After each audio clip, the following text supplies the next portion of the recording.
11 is added to a number gives in the twice another number. 20 is added to the second number gives twice the first number. What are the numbers? അതിൻ്റെ അർത്ഥം 11 ഏതോ ഒരു നമ്പറിൻ്റെ കൂടെ add ചെയ്തപ്പോൾ നമുക്ക് എന്ത് കിട്ടി? വേറെ ഒരു നമ്പറിൻ്റെ ഇരട്ടി കിട്ടി. രണ്ടാമത്തെ ക്ലൂ 20 ആ രണ്ടാമത്തെ നമ്പറിൻ്റെ കൂടെ ആഡ് ചെയ്തപ്പോൾ ആദ്യത്തെ നമ്പറിൻ്റെ ഇരട്ടി കിട്ടി. നോക്കിയാൽ ഒന്നും കൂടെ 11 is added to a number gives twice another number. 11 ആദ്യത്തെ നമ്പറിന്റെ കൂടെ ആഡ് ചെയ്തപ്പോൾ എന്ത് കിട്ടി? രണ്ടാമത്തെ നമ്പറാണോ രണ്ടാമത്തെ നമ്പറിന്റെ ഇരട്ടിയാണോ? രണ്ടാമത്തെ നമ്പറിന്റെ ഇരട്ടി. ഇനി 20 is added to the second number gives twice the first number. 20 എന്ത് ചെയ്തപ്പോ 20 is added to the second. 20 രണ്ടാമത്തെ നമ്പറിന്റെ കൂടെ ആഡ് ചെയ്തപ്പോൾ നമുക്ക് എന്ത് കിട്ടി? twice the first. twice the first എന്ന് പറഞ്ഞാൽ എന്താ? ആദ്യത്തെ ഇരട്ടി. What are the numbers? അതുകൊണ്ട് നമ്മൾ ഈ ചോദ്യം ചെയ്യാനായിട്ട് ഫസ്റ്റ് നമ്പർ എന്തായിട്ട് എടുത്തു? x. ഏതായിട്ട് എടുത്തു? x. സെക്കൻഡ് നമ്പർ ഏതായിട്ട് എടുത്തു? y. Second number y. So first number x ഉം സെക്കൻഡ് നമ്പർ y ഉം.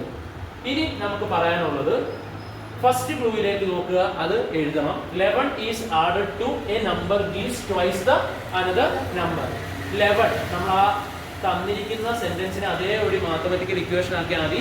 11 added to a number. 11 ഒരു നമ്പറിലേക്ക് ആഡ് ചെയ്തപ്പോൾ നമുക്ക് വേറൊരു നമ്പറിന്റെ ഇരട്ടി കിട്ടി, 2y. Second clue 20 is added to the second number gives twice the first number. 20 second നമ്പറിന്റെ കൂടെ ആഡ് ചെയ്തപ്പോൾ ഫസ്റ്റിന്റെ ട്വൈസ് കിട്ടി. So we got to equations, that is 11 plus x is equal to 2y, 20 plus y equal to 2x. ദാ first equation നമുക്ക് കിട്ടിയത് 11ന്റെ കൂടെ x കൂട്ടിയ എന്താ? 2y. സെക്കൻഡ് ഇക്വേഷൻ കിട്ടിയ 20യുടെ കൂടെ y കൂട്ടിയ 2x. നമുക്ക് 11 ദാ അപ്പുറത്തോട്ട് കൊണ്ടുപോയാൽ x-ന്റെ വാല്യൂ എത്രയാണെന്ന് കിട്ടി? 2y minus 11. നമുക്ക് ഒന്നല്ലെങ്കിൽ ഇതിനെ എലിമിനേഷൻ മെത്തേഡിൽ ചെയ്യാം, അല്ലെങ്കിൽ സബ്സ്റ്റിറ്റ്യൂഷൻ മെത്തേഡ്. ഈ ചോദ്യത്തിൽ അത് സബ്സ്റ്റിറ്റ്യൂഷൻ ആണ് എളുപ്പം. 20 plus y equal to 2 into x എത്ര? ഈ ഇക്വേഷനിൽ നിന്ന് കിട്ടിയ x ന്റെ വാല്യൂ എത്ര? 2y minus 11. 20 plus y equal to 2 into 2y 4y. 2 into minus 11 minus 22 minus 22. ഈ y ഇങ്ങോട്ട് കൊണ്ടുപോയി, അപ്പൊ എന്തായി? 4y minus y minus 22 ഇങ്ങോട്ട് കൊണ്ടുവന്നാൽ എന്തായി? Plus 22. So 20 plus 22. So 20 plus 22 എത്രയാ? Equal to 3y. y is equal to എത്രയാ? 42/3. 42ൽ എത്ര 3 ഉണ്ട്? 4. So simply we got the answer for y as 14. x ന്റെ ആൻസർ പറഞ്ഞോ?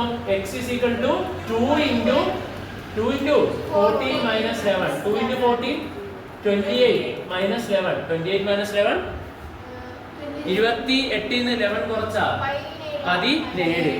സോ x ന്റെ ആൻസർ 17, y യുടെ ആൻസർ നമുക്കത് കിട്ടുമോ എന്ന് നോക്കാം. 11 ഒന്നാമത്തെ ഇക്വേഷൻ എടുക്കുക. 11 അതിന്റെ കൂടെ x 17 കൂട്ടിയാൽ എത്ര കിട്ടുന്നത്? 28. 2 into y, 2 into y നോട് ഈക്വൽ ആയിരിക്കണം അത്. 2 into y എത്ര കിട്ടിയ? 14. 2 into 14. So answer is correct.